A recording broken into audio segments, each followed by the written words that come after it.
एक बात अपने जीवन में सदा उतार कर, घर में अगर तुलसी का क्यारा है तो तुलसी महारानी हमें ये बता देती है कि हमारे घर में सुख आने वाला है कि दुख आने वाला। जैसे शनि अपना प्रकोप दे रहा है या शनि उतर रहा है, ये किसी से पूछने की जरूरत नहीं पड़ती, अपने आप मालूम पड़ जाता। कैसे? शनि कथा अगर आपने सुनी हो तो उसमें व्याख्यान आता है शनि कथा में, पांव की चप्पल बार बार टूट रही हो, कमर से नीचे जो वस्त्र पहने हो वो फट रहे हो, कहीं पजामा है, धोती है, आदि वस्त्र हैं, कपड़े हैं, वो अपने आप फट, आज के जमाने में तो फटे फटाए पहनते हैं लोग फैशन, उसकी गारंटी नहीं है, उसका हम वर्णन नहीं कर रहा। हम जब पहनते हम समझ जाते हैं इसको शनि तो ऑलरेडी लगा ही हुआ। जब उनका घुटना घुटनी सब फटा हुआ दिखता है तो उसमें लग जाता है कि शनि पहले से लग गया बापड़ा, उनके पहने से तो मालूम पड़े। शनि का नियम है, शनि कथा कहती है पांव की चप्पल बार बार टूट रही हो, घिस गई हो, बद्दी टूट रही हो, कुछ कर रही हो, और अगर कमर से नीचे जो वस्त्र पहने हो वो अपने आप फट रहे हो, समझ लेना कि शनि पांव से प्रवेश कर रहा, मतलब अपनी प्रखरता शनि दिखा रहा। किसी मंदिर में गए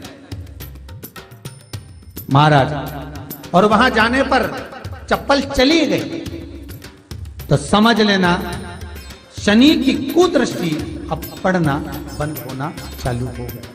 कितना सुंदर कहा है महाराज। जूता चप्पल आज के जमाने में तो फैशन हो गई साहब, घर की चप्पल अलग होती है, बाहर की चप्पल अलग होती है। लोग घर में चप्पल किचन तक में पहन के जाते हैं। अरे पानी ले जाओ सीओर से, रसोई घर में लोग चप्पल पहन कर जाते हैं, जहां भगवान का प्रसाद बन रहा है, जहां अन्नपूर्णा निवास कर रही है, और पूछो तो कह रहे किचन की चप्पल है तो माथे पे रख लो। तुम अपनी मां को जरूर देखना है, वो बूढ़ी मां कितनी बार किचन में चप्पल पहन कर गई, मुझे जरूर फोन कर कर बताओ। बूढ़ी मां रसोई घर में आज भी बिना चप्पल के जाती है, और बहुओं की कहीं एड़ी नहीं फट जाए, ठंड नहीं बैठ जाए, इसलिए ये रसोई घर तक में चप्पल पहन कर जाती है। सूर्य नारायण की कथा पढ़ना, शनि महाराज की कथा पढ़ना, और गरुड़ पुराण की कथा पढ़ना, जिन जिन कथाओं का हम व्याख्यान कर रहे हैं उसको पढ़ना जरूर हो। क्या लिखा है?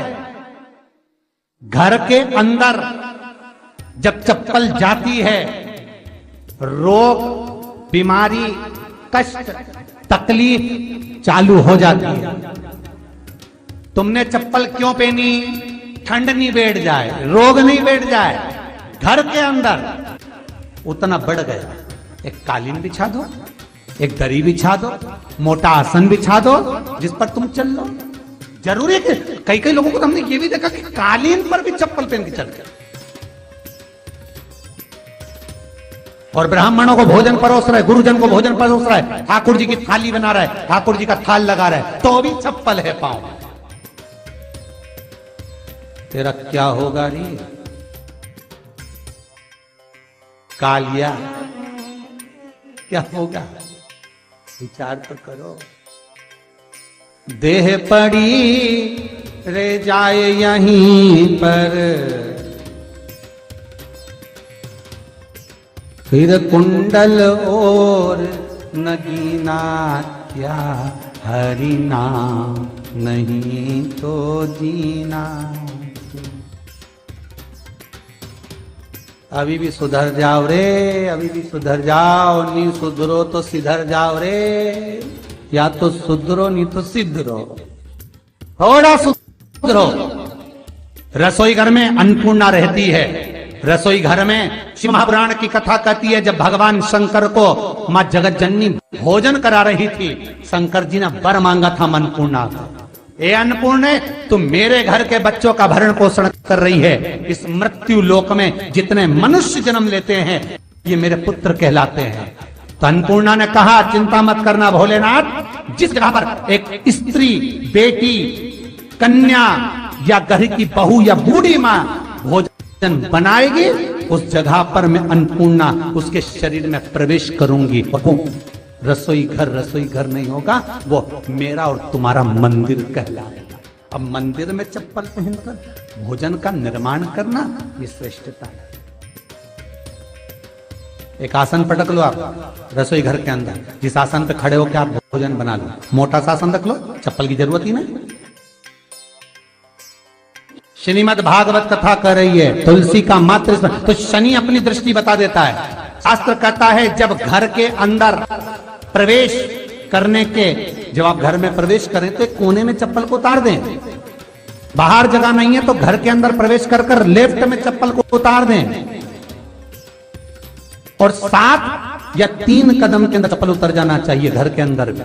और उसके बाद अगर चप्पल अंदर प्रवेश कर रही है तो राहु केतु शनि के साथ प्रवेश करते हैं, जिसके घर में बीमारी कभी पीछा नहीं छोड़ती। शनि कथा, सूर्य की कथा का स्मरण करिए, आपको मालूम।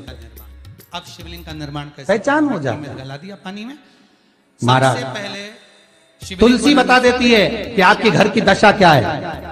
बार बार जल डालने के बाद भी तुलसी सूख रही है, बार बार आप पूजन कर रहे हैं, पाठ कर रहे हैं, तो भी तुलसी के दल सूख रहे हैं। तुलसी बता देगी कि तुम्हारे घर में तकलीफ आने वाली है, कष्ट आने वाला है, सूख रही है। किसी ने जरूर कुछ ना कुछ ऐसा है कि इसमें घर में तकलीफ आएगी, तुमने लगाया फिर सूखी, फिर लगाया फिर। और आप शंकर के शिवलिंग, तुलसा महारानी बता देती है कि कष्ट है। और जिस गमले की तुलसा घेर घमोर हो, फलित हो, आनंद में हो, तो उस घर में फिर दुख नहीं आता, समृद्धि खुद बढ़ती। जिन शंकर भगवान को आप जल चढ़ाते हो, जिन ठाकुर जी से आप लाड लड़ाते हो, जिन भगवान कृष्ण का आप स्मरण करते हो, राधा रानी का आप नाम जाप करते हो, जिस परमात्मा का आप भजन कर रहे हो, कीर्तन कर रहे हो, नाम जाप कर रहे हो, नाम स्मरण कर रहे हो, उससे तुम्हारा एक संबंध होना चाहिए। और डालने के बाद एक रिश्तेदारी होना चाहिए। और उससे जब तुम्हारा कोई संबंध रहेगा, उससे जब तुम्हारी कोई रिश्तेदारी रहेगी, तो उस रिश्तेदारी में जैसे ही आपके प्राण छूटे, और छूटते से ही आप जब गए, जाते ही शंकर जी का आप कहोगे कि कृष्ण से मेरा ये संबंध है, वो मेरा पुत्र, वो मेरा भाई, वो मेरा बेटा, वो मेरा सगा, वो मेरा रिश्तेदार, वो मेरा कुटुंबी, वो मेरा पुत्र। आज फिर आपको वर्णन कर, जब कहोगे तो तुरंत प्रवेश हो जाए। ये जलाधारी है गोल महाराज, चरण है, भगवान से संबंध होना चाहिए। ये जो गोल भाग है, जहां कई लोग भगवान को सवेरे से रिझाने बैठते हैं तो भगवान को बनी बनाई बात कहते हैं। हस्त कमल, ये पाठ कर लो, ये पाठ कर लो, ये पाठ कर लो, ये स्तुति कर लो, सारा बना बनाया। तुमने अपने दिल से कौन सी स्तुति गाई? बीच में जो एक मोटी, तुमने अपने दिल से कौन सा भगवान को निवेदन करा, कौन सा नमन करा? बस सवेरे उठना है, नहाना है, भगवान के सामने जाना है, भगवान को नहलाना है, कपड़े पहनाना है, अगरबत्ती लगाना है, थोड़ा सा शक्कर का भोग लगाना। इतने सारे देवी देवता, शंकर जी, राम जी, गणेश जी, सारे देवता, और